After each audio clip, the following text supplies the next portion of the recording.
And it's lights out! Welcome back to another episode of Drive Thru Penalty. I'm here with my papa Craig. We're going to talk to you this week about last week's race in Miami, this week's race in Imola, some F1 news, some F1 strategy, and some good old history with CD. I have to tell you that Sean and I, we came over to Italy. We're here now because we had some business we had to take care of. The smoke was white, so our job here is done. We can get back to our job, Sean. All right, so let's talk about the Emilia-Romagna Grand Prix. Is this a flat track? Is this a track that, there's going to be passing on? Or is it another one of those ones where you can't get by anywhere? Well, there's not too much elevation. It doesn't really come into play, but it's a great track. There are some high-speed technical corners where you can get into a lot of trouble. Turn 1's my favorite, probably out of all of them. Isn't turn 1 the best everywhere? Yeah, it is. But no, it's going to be a good race this week. I think Lewis Hamilton had the fastest lap a couple years ago.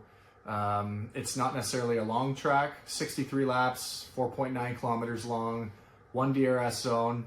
Sean will take you for one of his test laps later and maybe be able to kind of tell you where a good place to pass is or other things about the track. I expect that turn 1 there is going to be a little chaos. It's probably going to involve Piastri, Verstappen, Charles. Charles.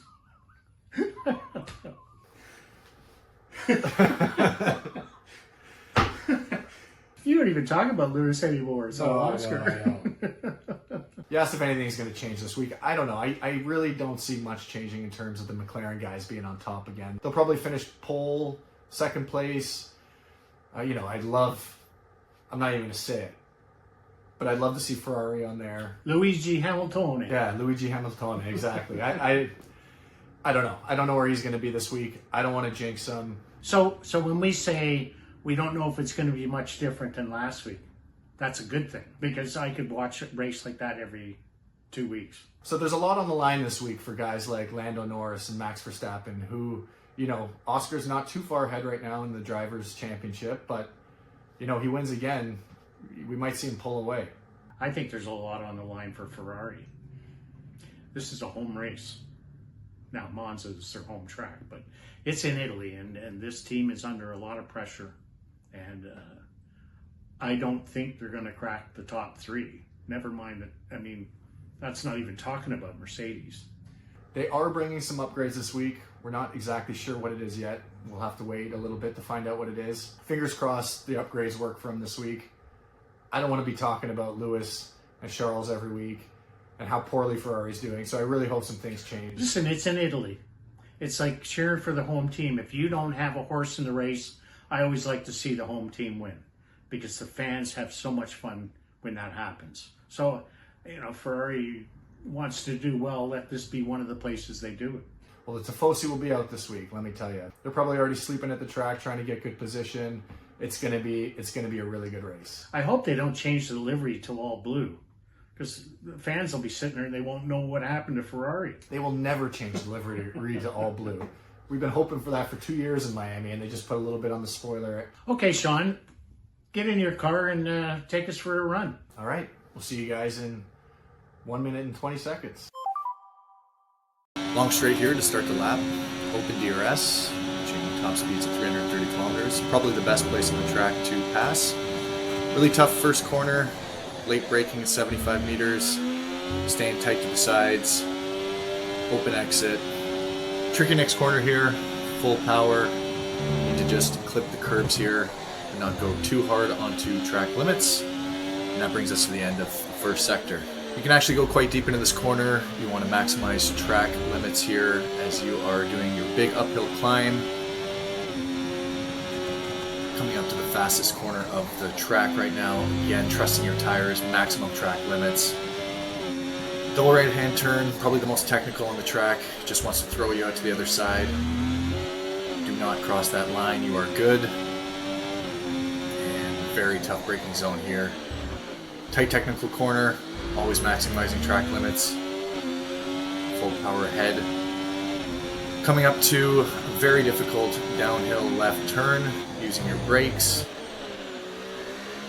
Maximizing track limits, slowing down just a little bit, and full power ahead to the open DRS zone, and that is a lap at Imola.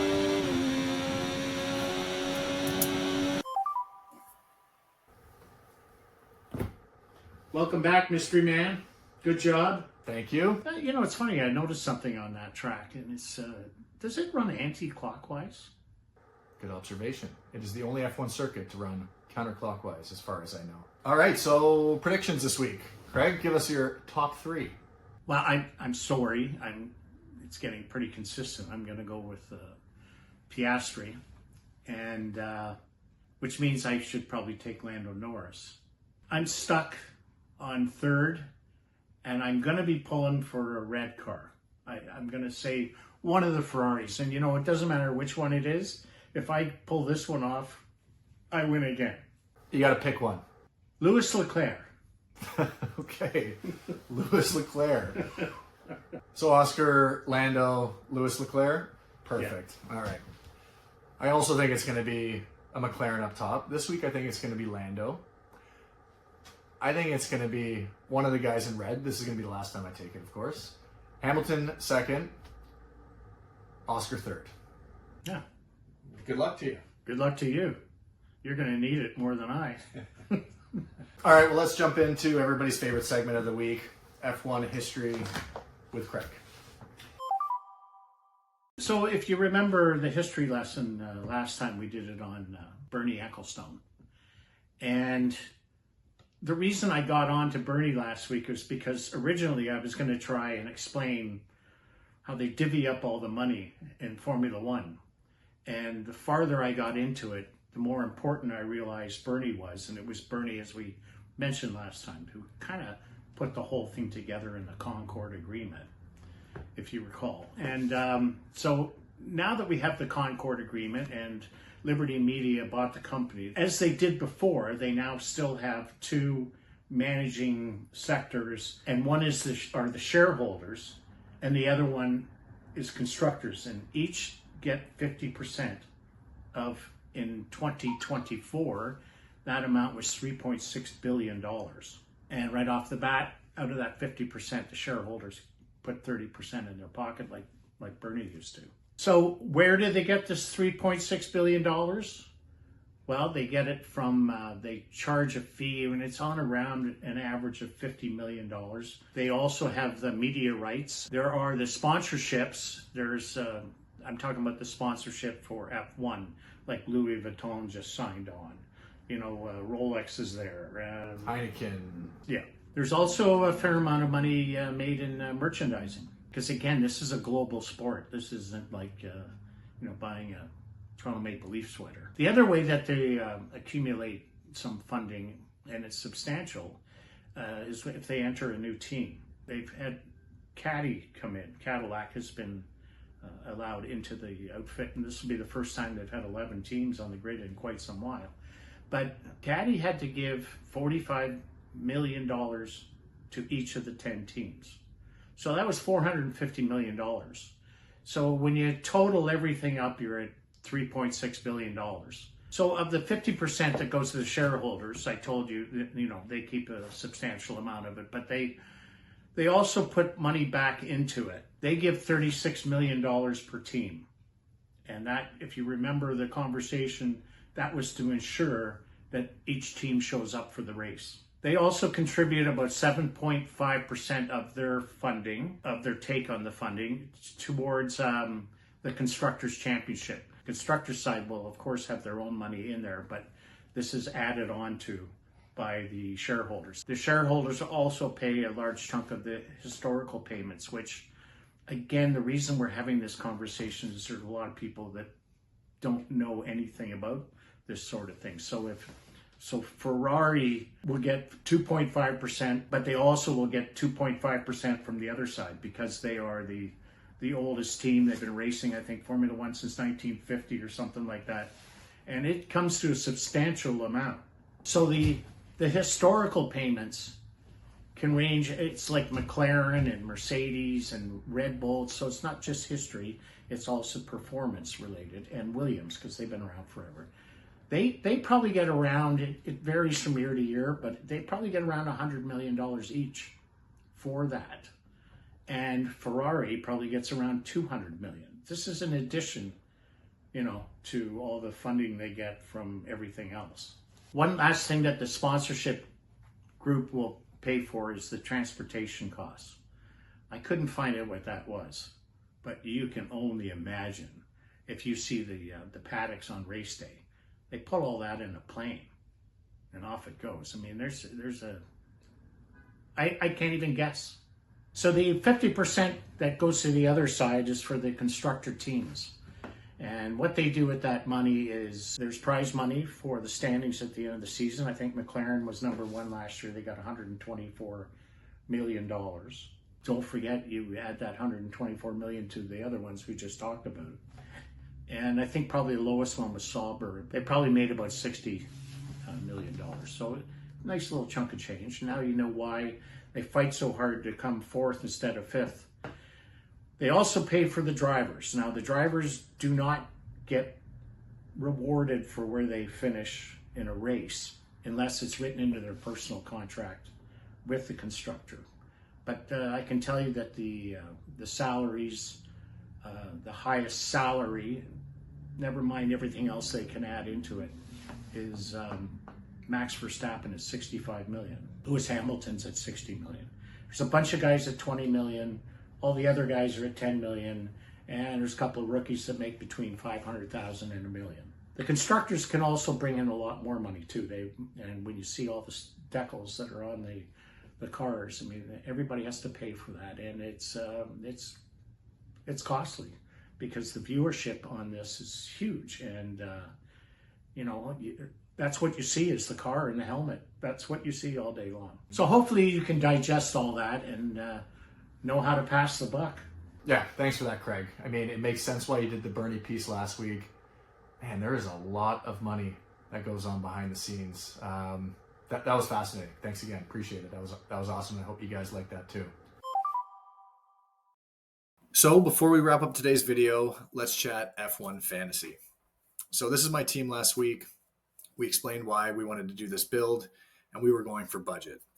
That didn't quite happen. And if you watched the race last week, you'll know why. There were a ton of DNFs. 4 of the 6 rookies didn't finish, and it didn't really work out in our favor. That's out of our control, but I still think that we did everything right, and we were still looking at building budget over scoring points. So this week's a little bit different.